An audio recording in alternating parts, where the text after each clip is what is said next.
column of ants is returning from a termite raid when one worker falls behind. Two of her legs are gone. A termite soldier is still clamped onto another. She can move, but slowly, and the open ground around her contains spiders, rival ants, and several other creatures that regard an injured insect as a conveniently delayed meal. Then another ant turns back. She examines the wounded worker, lifts her, and carries her toward the nest, while the rest of the column continues home with pieces of termite. On a battlefield measured in centimeters, the evacuation system is already running. These are Megaponera analis, commonly called Matabele ants. They live across parts of sub-Saharan Africa and specialize in attacking termites. Scouts locate a feeding site, return to the colony, and lead raiding parties toward it. The termites are not passive ingredients. Soldiers defend the colony with powerful jaws. They bite off ant legs, clamp onto bodies, and sometimes remain attached after death with the professional commitment of a stapler. Injuries are common enough that some raiding workers spend the rest of their lives with one or two missing legs. Many continue working and can even join later raids. So why would an ant risk time and exposure to carry another worker home? Ant colonies are often described as superorganisms because thousands of individuals function as parts of one larger system. Most workers do not reproduce. Their evolutionary value comes mainly from helping the colony raise relatives and produce future queens and males. A living worker is useful equipment, except the equipment can learn routes, hunt termites, care for larvae, and complain entirely through chemicals. Replacing her takes time. An egg must be laid, fed, protected, and raised into an adult. Carrying a recoverable worker home may cost only a few minutes. For Matabele ants, those minutes make a measurable difference. Researchers followed injured ants that had to return without help. About a third died before reaching the nest, often from predation or exhaustion. Ants carried by nestmates avoided most of that danger. A model based on the colony's losses estimated that rescue behavior could allow a colony to grow almost 29% larger than one that abandoned every casualty. The exact figure depends on the model, but the basic economics are clear. Repair can be cheaper than replacement. The injured ant also participates in her own rescue.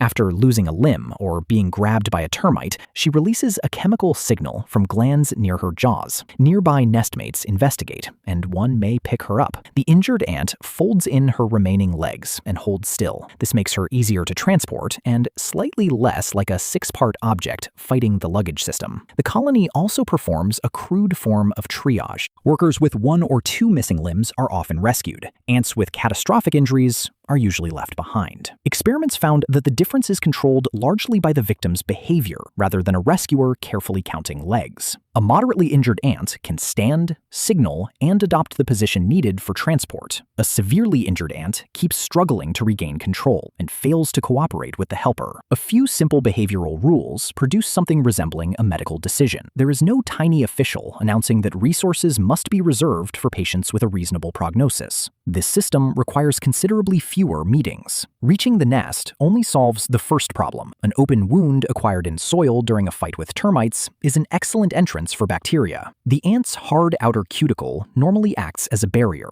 Once torn, infection can spread through the body. Inside the nest, other workers hold the injured limb and groom the wound intensely, sometimes for several uninterrupted minutes. They remove dirt and debris while concentrating on the exact place where the leg was damaged. In one experiment, 80% of injured ants kept on unsterile soil without nestmate treatment died within a day. Mortality fell to 10% among injured ants that had first spent time receiving care inside the nest. Researchers initially knew the treatment worked without knowing exactly how. Later experiments revealed something more elaborate. When a wound becomes infected, the chemical profile on the injured ant's outer surface changes. Nestmates appear able to detect that shift. They treat infected wounds more often and apply secretions collected from metapleural glands on their bodies. Those secretions contain a large mixture of compounds and proteins, many with antimicrobial or wound-healing properties. In experiments, targeted treatment reduced mortality from infected wounds by around 90%. Care changes when the wound shows signs of infection. A worker approaches, collects the gland secretion,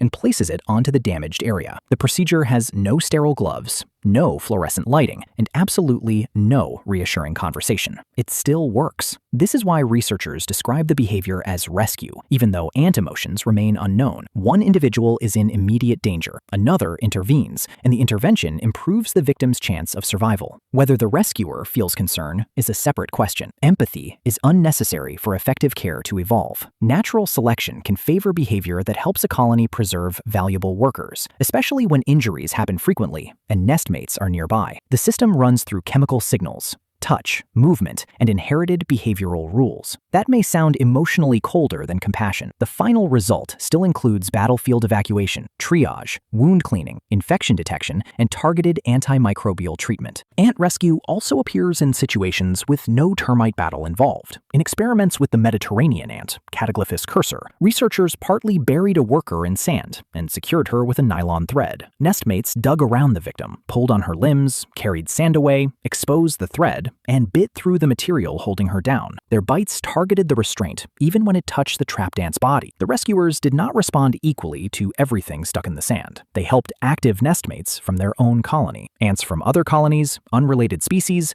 prey, and motionless, chilled nestmates received little or no help. The victim had to be familiar and actively signaling distress. Experience mattered as well. Older foragers were better rescuers than the youngest workers. That fits their lives outside the nest, where collapsing sand, predators, and other hazards make rescue more useful. Older workers effectively became the emergency digging department. No training course was required. Becoming experienced mostly involved surviving long enough to encounter the problem repeatedly. Another ant species takes the medical comparison even further. Florida carpenter ants lack the antimicrobial gland used by Matabele ants. When a nestmate suffers an injury high on the leg near the femur, other workers clean the wound and then bite through the leg at its base until the damaged limb comes off. The process can take many minutes. For injuries lower on the leg, the ants usually clean the wound without amputating. Researchers found that pathogen spread differed depending on the injury's location. Amputation improved survival after femur injuries, while infections from lower leg injuries could spread too quickly for the lengthy procedure to help. The treatment, therefore, changes with the location of the wound. This became the first documented case of a non-human animal systematically amputating another individual's limb to improve its survival. The patient remains surprisingly cooperative, presenting the damaged leg while another ant slowly removes it with her jaws. Consent paperwork would be difficult at that scale, so the colony proceeds with body language. Only some ant species are known to provide this kind of care. Some free trapped nestmates. Others groom wounds, apply antimicrobial chemicals, or amputate damaged limbs. Many show little evidence of rescuing injured adults. Rescue becomes useful when three conditions meet. Injuries happen frequently,